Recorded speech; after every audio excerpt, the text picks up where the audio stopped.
the intermediate level of big beat sheet, and it's round one. So we have a rhythm that goes quarter, quarter, half note, eighth note, quarter, rest. Let's clap that one more time. Quarter, quarter, half note, eighth note, quarter, rest.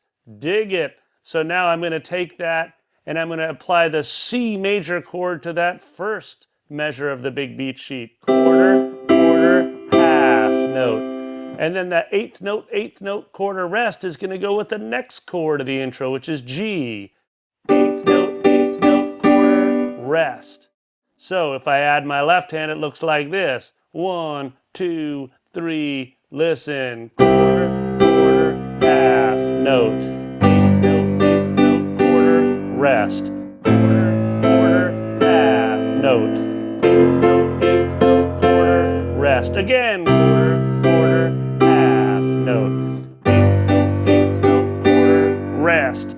Quarter, quarter, half note. Eighth note, quarter, rest.